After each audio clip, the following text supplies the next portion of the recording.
بسم الله الرحمن الرحيم.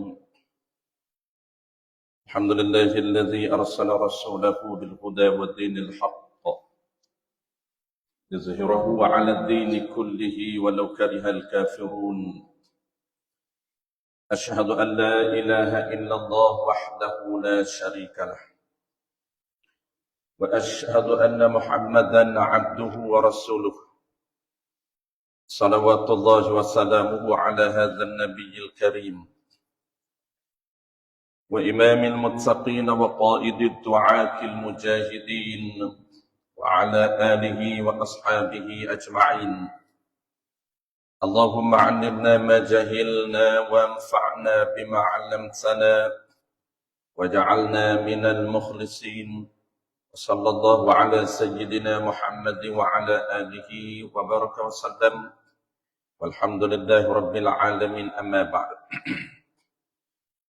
Seperti biasa tuan-tuan, terlebih dahulu marilah sama-sama kita menyatakan setinggi-tinggi kesyukuran kehadrat Allah Subhanahu wa taala kerana dengan limpahan kurniaannya sekali lagi kita diberi kesempatan, peluang, kesihatan yang baik dan kekuatan oleh Allah Subhanahu wa taala untuk kita menyambung kembali perbincangan kitab kita Wisyahul Afrah, muka surat 21.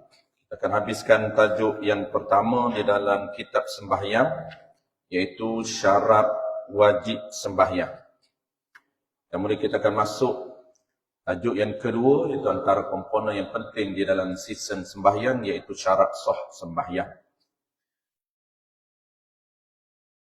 Dalam tajuk pertama ataupun topik pertama kitab sembahyang ini, syarat wajib sembahyang dalam kitab kita ini ada lebih kurang 5 syarat wajib. Kita akan habiskan pagi ini. Kemudian kita akan sambung syarat sah sembahyang. Syarat wajib ini dia simple ataupun lebih mudah berbanding komponen wajib ataupun komponen induk di dalam sembahyang.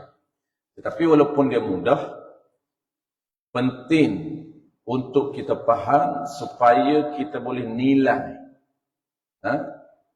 sama ada wajib ataupun tidak seseorang itu sembahyang, ataupun kesan dia wajib qada ataupun tidak. Itu dia punya fungsi ataupun kepentingan untuk kita tahu syarat wajib sembahyang. Kita bincang sebelum daripada ni, pagi ni kita akan sambung syarat yang keempat. Kita bincang sebelum daripada ni, yang pertamanya, syarat wajib yang pertama, Islam. Orang kafir tak wajib salat. Apabila dia Islam saja, maka wajib paksa untuk dimendirikan sembahyang. Adapun orang kafir asli, kafir murtad lain, kafir asli, tak wajib dia mendirikan sembahyang nisbah hukum dunia. Adapun hukum akhirat sama, dia pun wajib juga.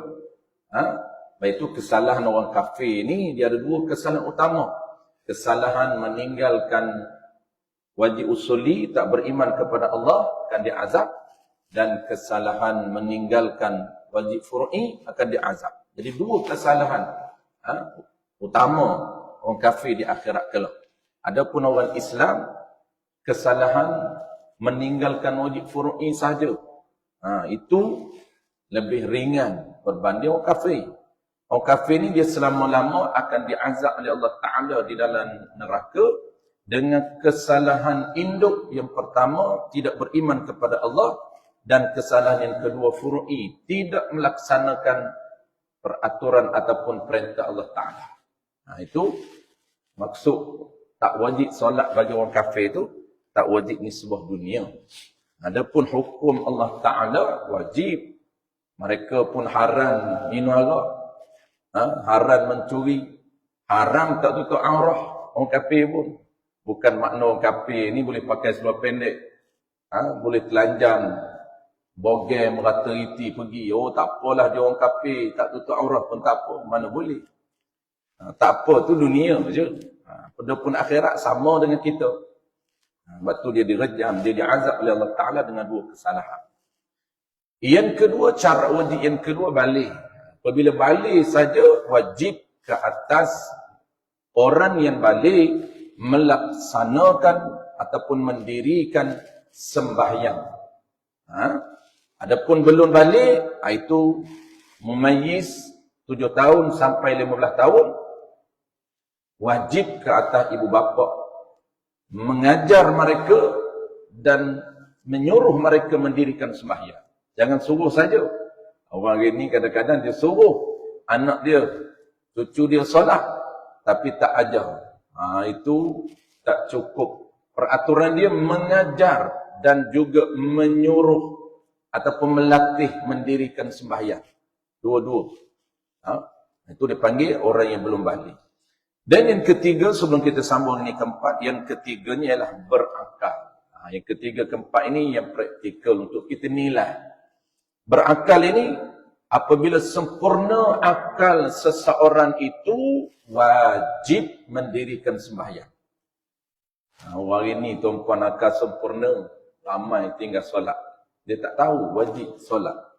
Akal sempurna hidup, tapi tak solat. Kenapa? Kerana tak sempat. Itu je alasan dia. Tidak ada syarat wajib tak sempat. Oh, kalau tak sempat, tak wajib. Mana ada? Syarat wajib ada 5, kita bincang malam ni. Ni yang ketiga, berakal.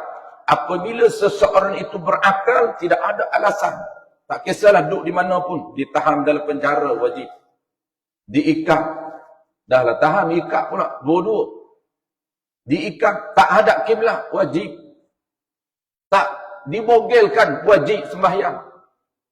Nak hadap kiblat pun tak boleh. Nak pakai kain pun tak ada. Duduk pula dalam najis, wajib sembahyang. Itu penting kita bicara syarat wajib. Nak tahu wajib tak wajib sembahyang. Kita tak sempat ni. Kenapa tak sempat? Kenduri. Kenduri pun tak solat. Sebab salang kau. Salang kau, orang datang je daripada pukul 11 sampai pukul 4. Zuhur, terbabah. Bukan terbabah, tinggal terus. Kalau pukul 4 solat zuhur, okey lagi lah. Asal 4.20 lebih, okey lagi. Pukul 4. Ini bukan terbabah ni. Ini hancur terus. Kenapa? Kerana tak sempat. Buat apa tak sempat? Kenduri. Kita kenduri pun tinggal solat. Kenapa tak sempat solat? Jam. Tak sempat sampai di rumah. Apabila sempurna je akal. Maksud apa? Maksudnya dia tak gila.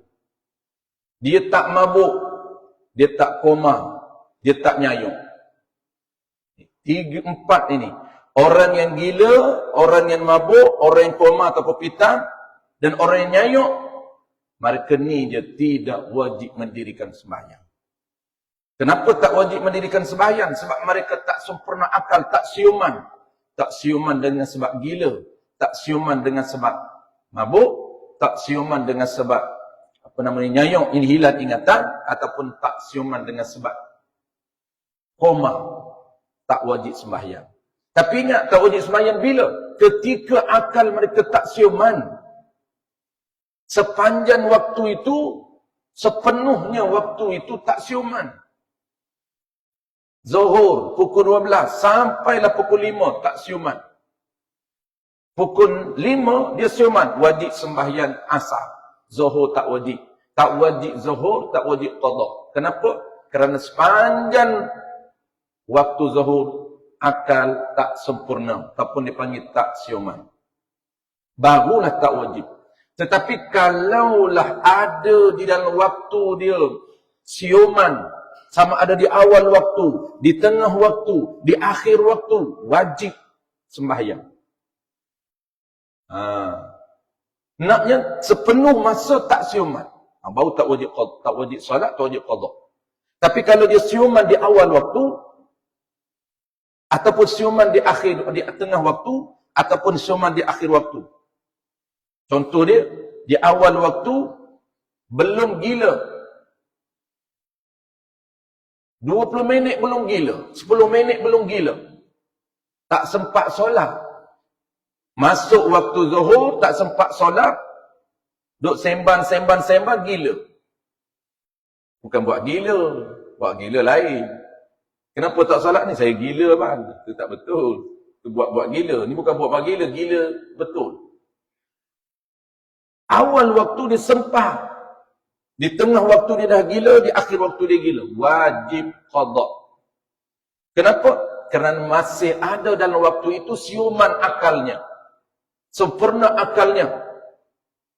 Nak kira macam mana kadar awal waktu ini, dia sempat solat ataupun tidak, dia gila.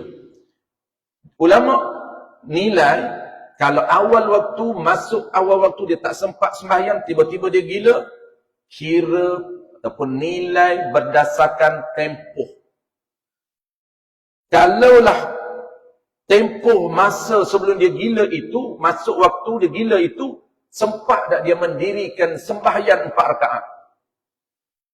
Sempat tak 5 minit ke atas? Sebab 4 rakaat, kita andailah 5 minit. Yang wajib, kira yang wajib. Tak kira sunat tu. Kira 4 rakaat yang wajib. Tak kira surah tu. Nilai 5 minit ke atas.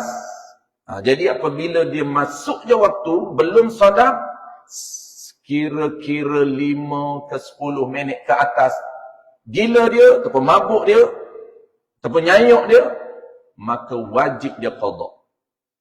Dia tak sempatlah solat sebab dia gila. 10 minit baru gila.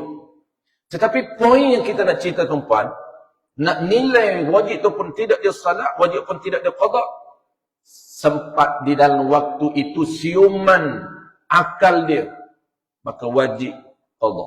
Begitu juga akhir waktu, tengah waktu mudah kita faham. Kalau siuman di tengah waktu, mudah kita faham. Itu apa? Gila di tengah waktu lagi mudah kita faham. Wajib qada. Dia tak solat. Di akhir waktu, awal waktu dia tak solat pun, masuk waktu belum solat, tengah waktu belum solat lagi, akhir waktu tiba-tiba gila. Sama. Mudah. Ataupun di awal waktu dia tak gila, di tengah waktu dia tak gila, dia sembuh gila dia, belum habis waktu. Di akhir waktu ni, sempat untuk dia takbiratul ihram dalam waktu. Allahu Akbar. Maka wajib qada. Itu cara nak nilai. Biar kita sambung lagi ni. Yang keempat. Qala al-musannif rahimahullahu ta'ala. Surat 21. Dan suci.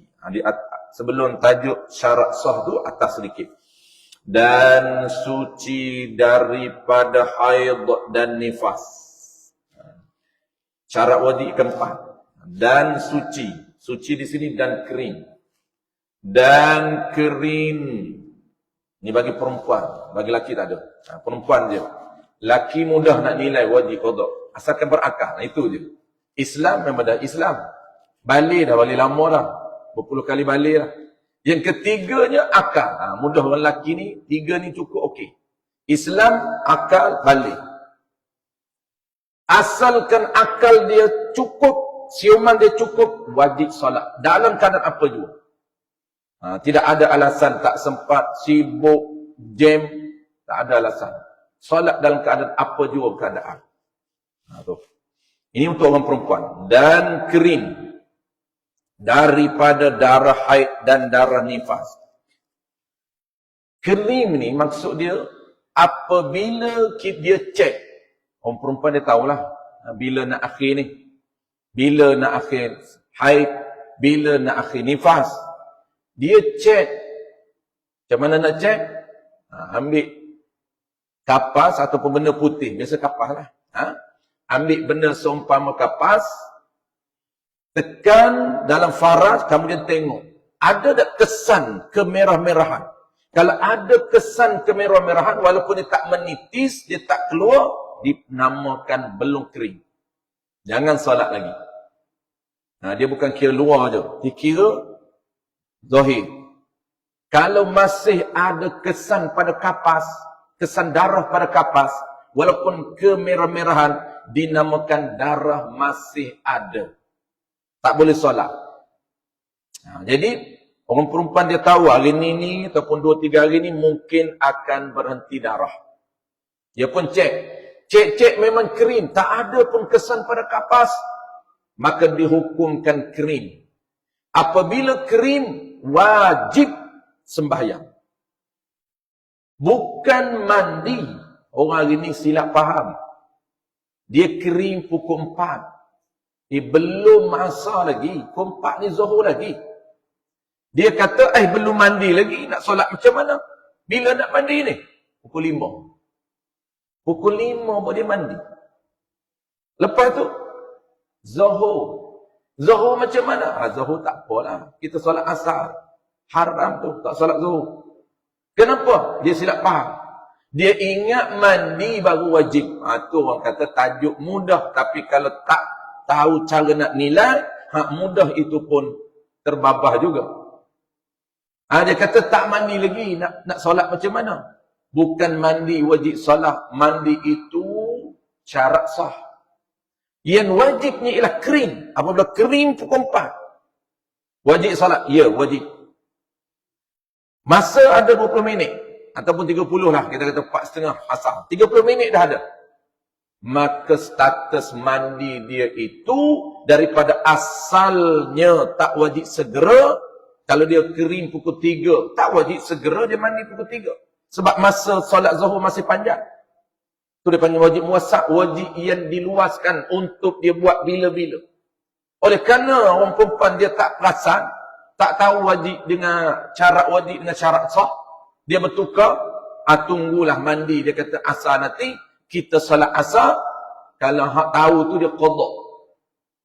Walaupun dia qada zuhur, status qada itu haram.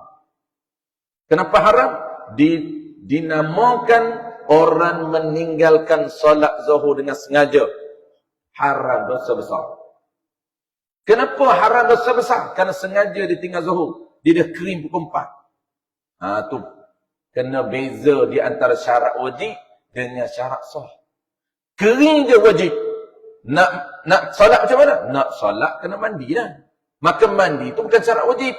Mandi itu syarat sah. Janganlah kering terus mandi. Haram. Kenapa haram kata tak ada wajib mandi? Haramlah mandi dalam keadaan hadas besar. Mandi wajib dulu. Haram. Apa nama ni? Haramlah solat dalam keadaan hadas besar. Kena mandi dulu. Tu dia panggil, saya nak beza supaya tuan-puan boleh beza antara syarat wajib kering darah dengan syarat sah mandi. Memanglah apabila kering darah tak bolehlah mandi, tak bolehlah solat tu. Kena mandi dulu. Kenapa kena mandi? Kerana syarat sah. Lain tu. Nak solat mesti bersih badan daripada hadas. Hadas apa? Hadas kecil kena ambil wuduk, hadas besar kena mandi wajib. Tu. Kita tak ada lah. Kita ni kira-kira orang muda-muda. Duduk di office tuan-tuan. Orang muda ni. Orang muda pun nak beritahu juga. Ni hukum. Ni panduan basic.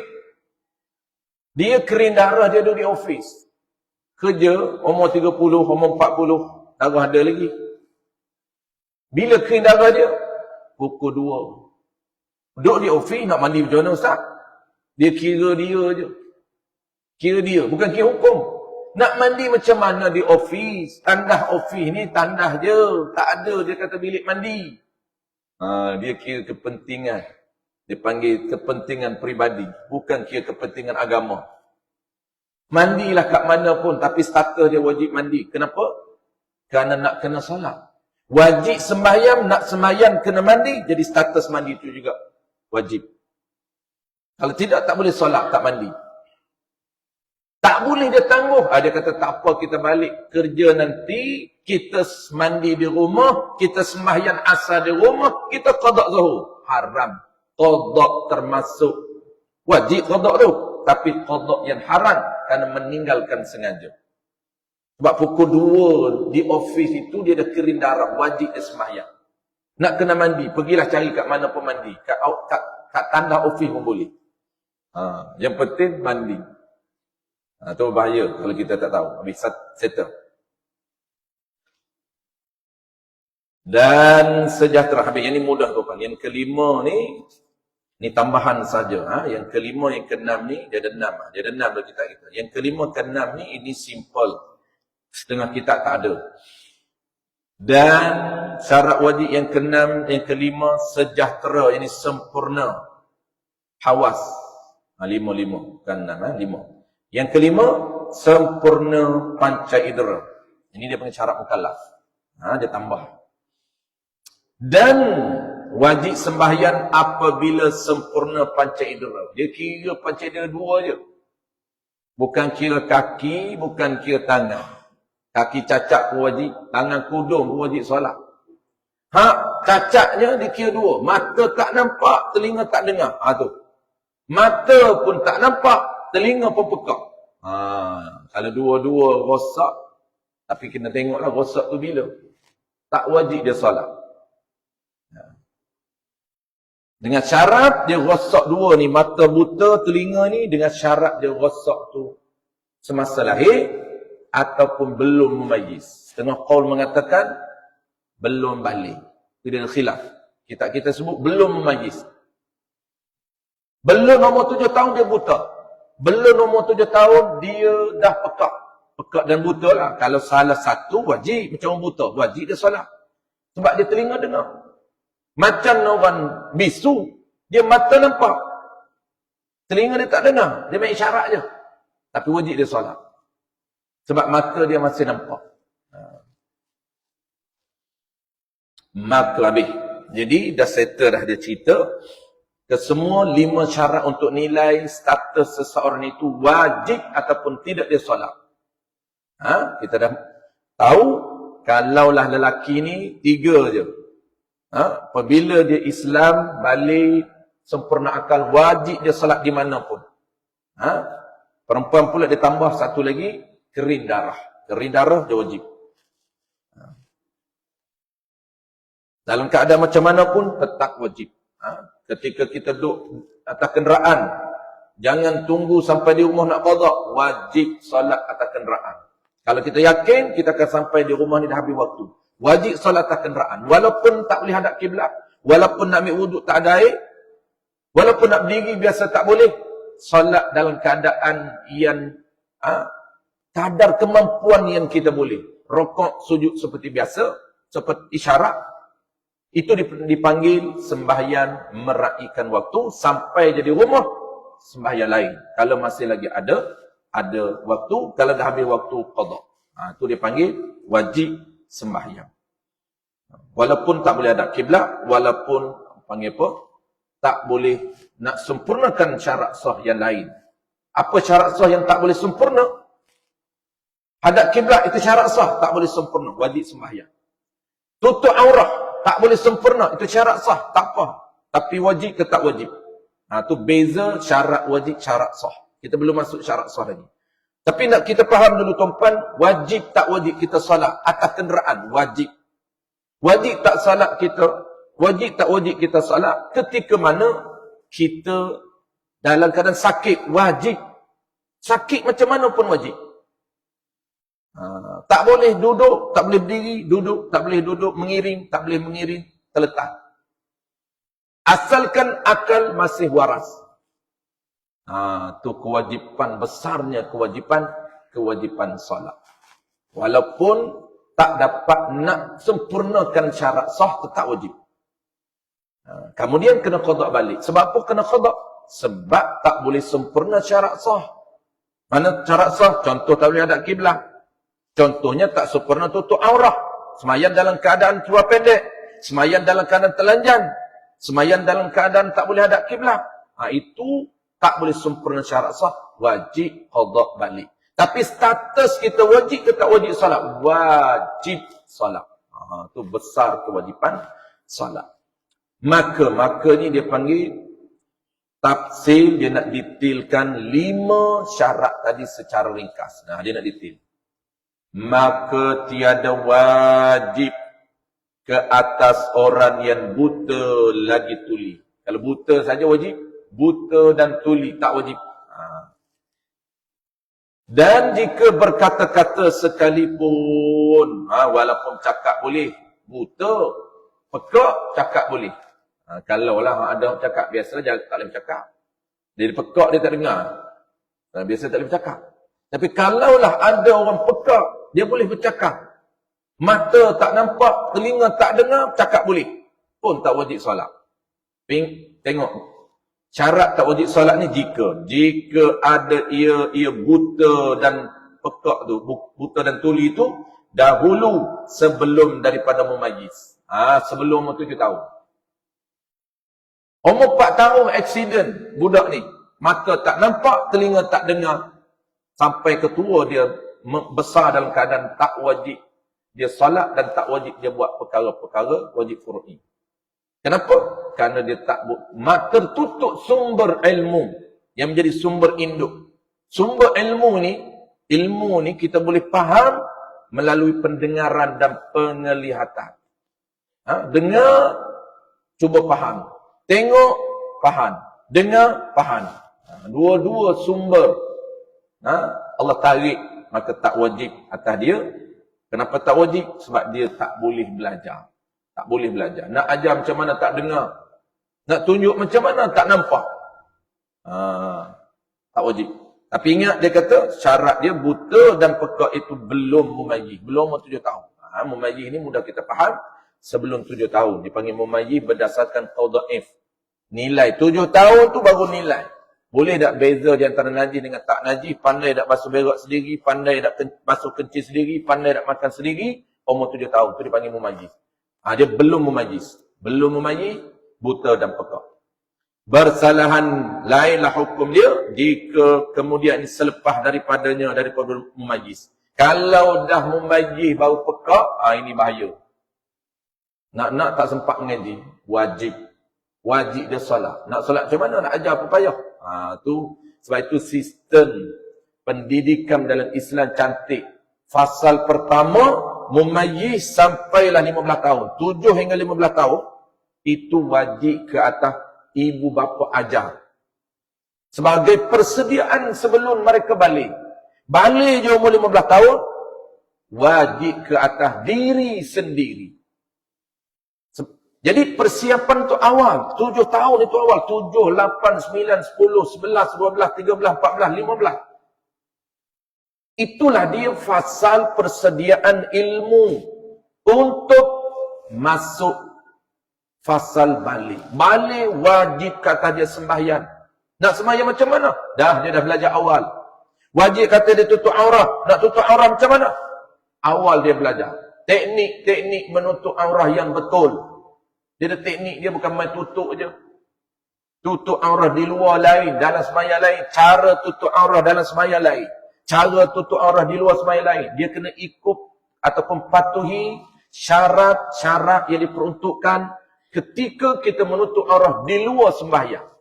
Bagi orang lelaki, bagi orang perempuan. Itu dipanggil etika menutup aurah yang diperuntukkan dalam peraturan agama.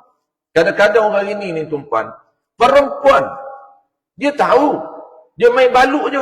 Tutup dah, dia kata baluk dah. Baluk tidak memadai sekiranya masih nampak bentuk badan. Kerana peraturan menetapkan bagi perempuan sekurang-kurang 3 peraturan asas menutup aurah. Etika pertama, tutup kawasan yang ditetapkan. Kawasan yang wajib. Etika yang kedua, tutup tak nampak warna kulit. Kalau pakai baju, bayan pakai baju. Pakai baju dia. Tapi nampak, nampak apa? Nampak warna kulit. Tak sah di luar salat, dalam salat. Dan etika menutup aurah yang ketiga yang wajib, bukan sunat, wajib dipatuhi bagi perempuan di luar sembahyang, menutup warna kulit. Itu nombor 2. Menutup bentuk badan. Tak boleh nampak bentuk. Bagi lelaki, makruh mazhab kita. Bagi perempuan nampak bentuk badan, haram, bukan makruh. Laki makruh. Laki pakai body fit, baju fit. Ketul-ketul. Nampak ketul-ketul. Memang dia nak tunjuk pun. Dia bina badan, takkan tak tunjuk kat orang. Masa tu. Hukum memakai body fit tu, baju fit tu, makruh bagi lelaki, mazhab Syafi'i. Dia kata okey, dia lelaki takkan makruh. Apa takkan tak boleh usah, kalau apa tak pakai baju pun tak apa lelaki. Tu dia mudah. Ya, tak pakai baju pun tak apa. Tapi makruh. Baik. Qala al-musannif rahimahullahu ta'ala. Dan sampai seru. Ni ada yang terakhir, yang mudah-mudahan ada lagi. Ni pun tambahan tuan. Nombor 6. Bukan setakat 5, ada 6 peraturan wajib. Dan sampai seru. Sampai seru ni, sampai berita tentang Islam. Ini dia panggil syarat mukallaf. Dalam kitab lain tak ada. Dalam kitab lain setakat 5 je. Islam, balik, akal, berakal, suci daripada haid nifas. Itu basic yang dalam kitab lain. Dalam kitab kita ni dia ada tambahan yang ke-6 dan sampai seru. Yakni sampai berita tentang Islam. Kalaulah dia hidup satu tempat yang langsung dia tak sampai pengetahuan tentang Islam, maka tak wajib dia solat. Dia tak tahu pun diturunkan Nabi. Dia pun tak tahu apa tu Nabi. Siapa Nabi Muhammad, tak sampai berita kepada dia. Ini orang panggil orang yang tak sampai seruan dakwah kepada dia. Hari ni tak ada hari ni. Zaman canggih ini tak ada tempat negara mana yang tak sampai berita tentang kebangkitan Nabi. Tak ada. Kalau adanya, ini tak wajib. Ini nak cerita sahaja. Apabila dia tak sampai berita, tak sampai info, pengetahuan kepada dia tentang bangkitnya Nabi dan turunnya syariat tentang wajib salat, wajib tutup aurah, itu syariat dia panggil peraturan. Nabi ni dia bawa peraturan untuk umat dia. Tak sampai berita. Tak wajib dia sembahyang, tak wajib tutup aurat. Telanjang pun tak apa. Satu kita contohlah, ada mana-mana orang asli, contoh je. Duk bukit mana-mana, tak sampai pun langsung, tak sampai berita. Ada Nabi, bangkit Nabi nama Muhammad bin Abdullah. Tak sampai berita kat dia. Apabila tak sampai berita bangkitnya Nabi, sudah tentu dia tak tahu peraturan. Dia tak tahu peraturan yang dibawa oleh Nabi Muhammad ini, yang nama dia ibadat nama salat, ibadat nama puasa, ibadat nama zakat, peraturan wajib bukan sunat nak tutup aurah, tak boleh telanjang. Tak wajib dia. Tak wajib dia salat. Minum, makan apa nama benda haram, duduk hutan, makan babi, makan apa pun tak ada masalah apa. Kenapa? Kerana dia tak mukallaf. Tu. Maka tiada wajib, maka dia panggil tafriq. Keluar hukum, maka tiada wajib. Wajib itu hukum, peraturan.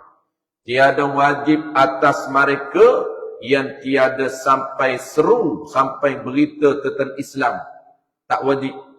Bukan saja tak wajib solat, apa saja kewajipan lain pun tak wajib. Puasa, zakat, haji, tutup aurah, makan benda-benda haram, tak haram. Seperti jadi ia seseorang itu berada pada puncak bukit yang jauh. Ini contoh je. Seperti itu contoh.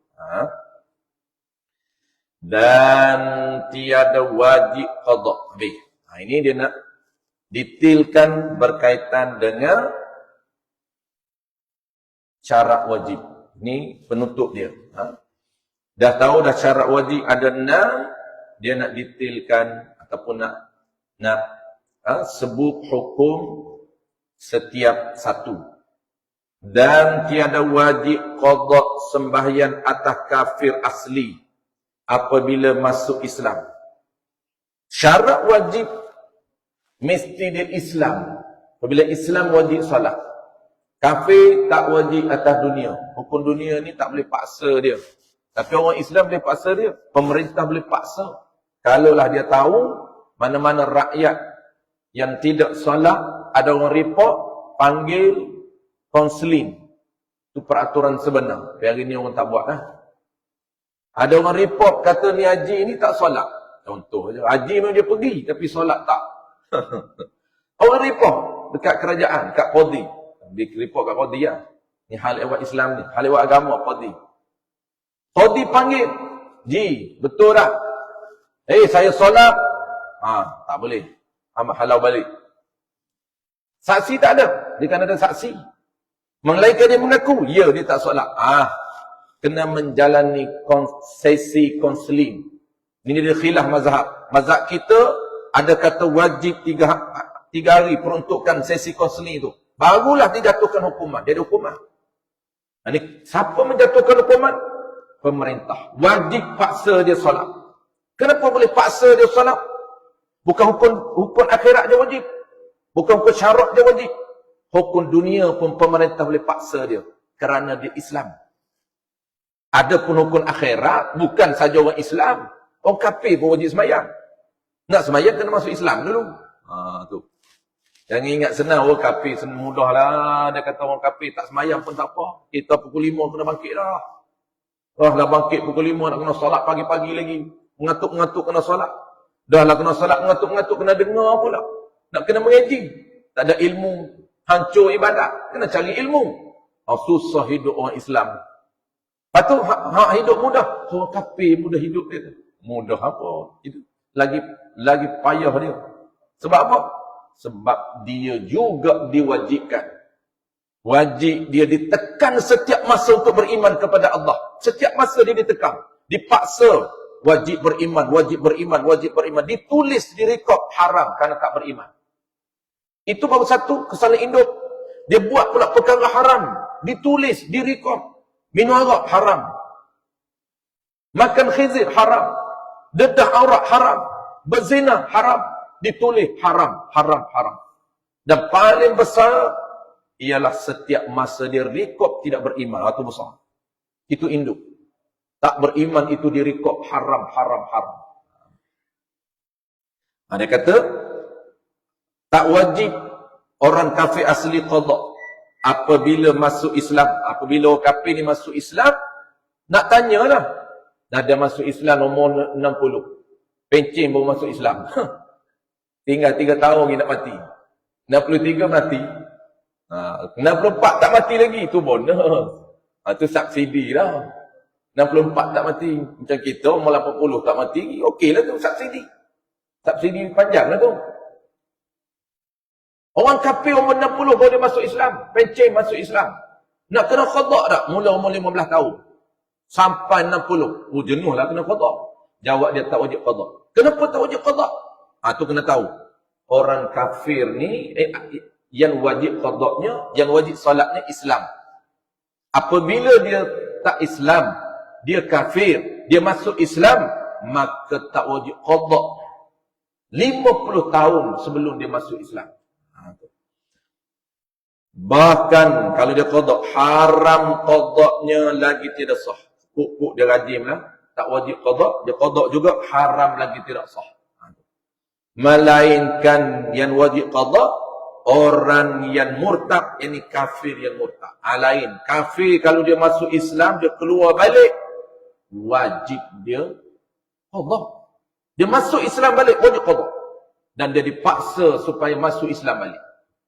Orang kafir murtad, dia panggil hukum kafir murtad ni, dia panggil Islam pada hukum. Islam pada hukum.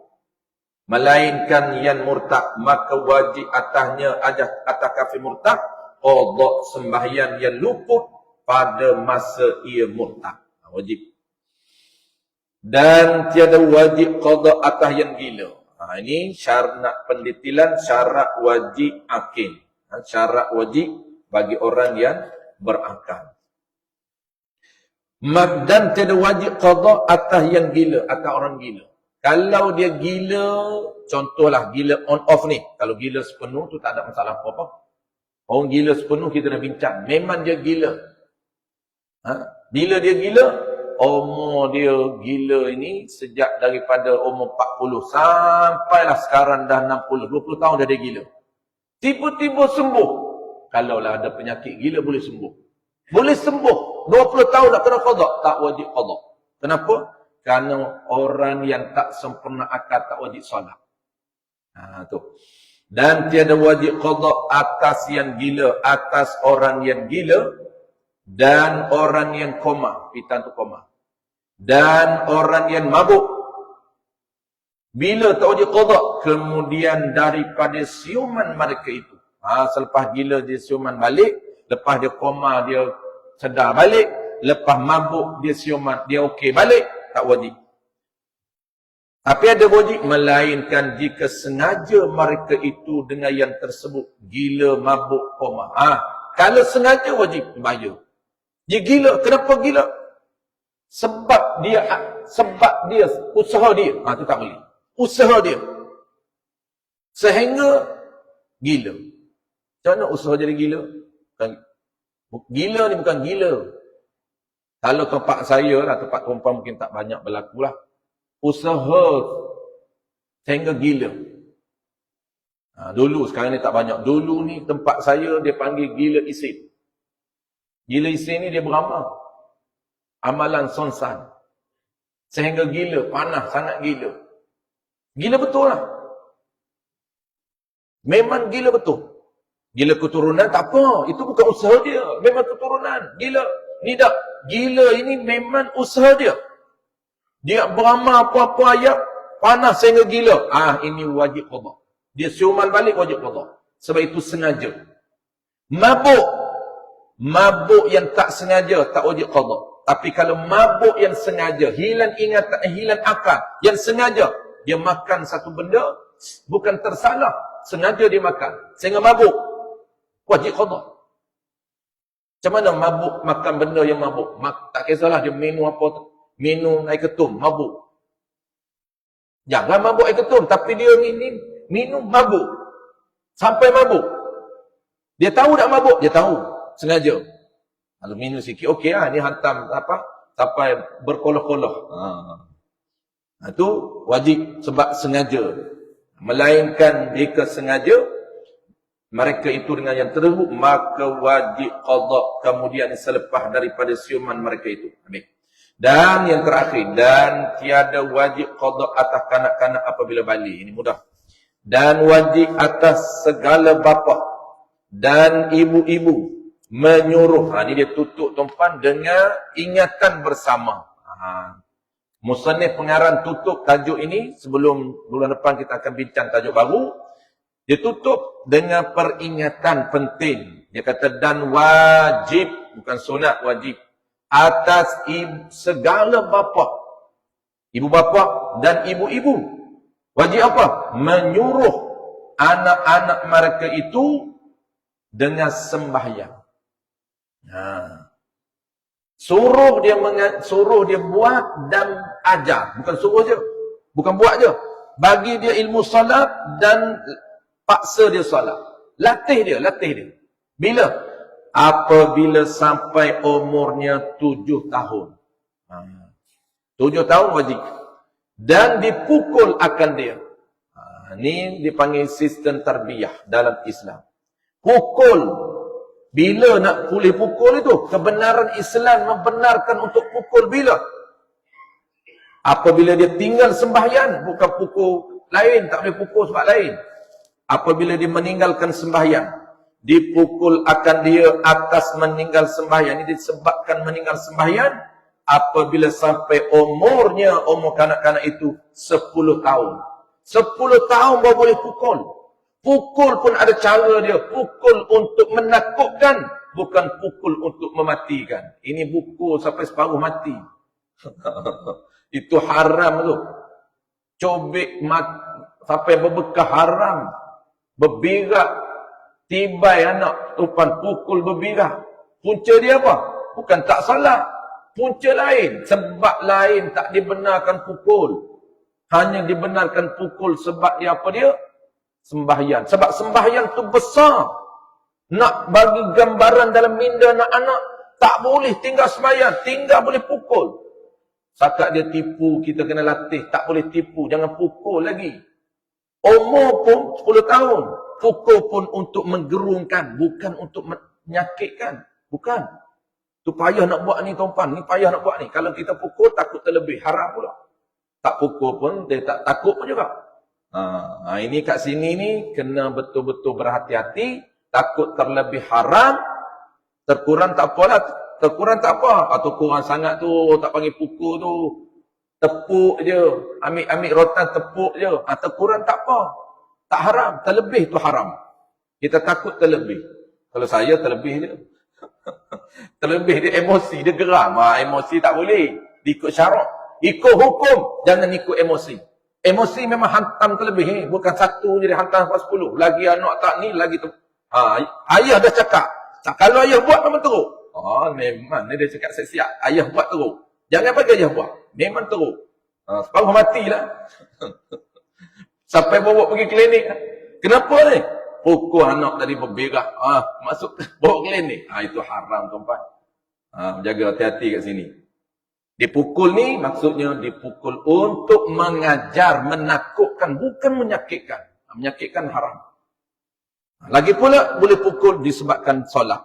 Hak lain kena nasihat aja. Dia buat salah lain kena nasihat. Tipu, nasihat. Dia curi barang orang, nasihat. Dia kacau orang, nasihat. Tak boleh pukul terus, tak boleh. Wallahu a'lam. Ini bab pada menyatakan syarat masuk topik baru. InsyaAllah Jumaat depan kita akan masuk topik baru. Antara topik yang wajib, dipanggil komponen wajib, ialah syarat sah. Dah habis dah komponen tambahan. Kita akan fokus 3 komponen wajib, 2 komponen sunat di dalam sembahyang. Sembahyang ni ada 5 komponen, 2 sunat, 3 wajib. Kita akan masuk komponen pertama yang wajib bulan depan akan datang, iaitu syarat sah sembahyang. Bismillahirrahmanirrahim. Alhamdulillahirabbil alamin wassalatu wassalamu ala asyrafil anbiya'i wal mursalin wa ala alihi wa ashabihi ajma'in. Allahumma faqihna fid din wa 'allimna ta'wil waj'alna minal ulama'il 'amilin waj'alna minal mukhlisin. Sallallahu ala sayyidina Muhammad wa ala alihi wa barakatuh wasallam walhamdulillahi rabbil alamin.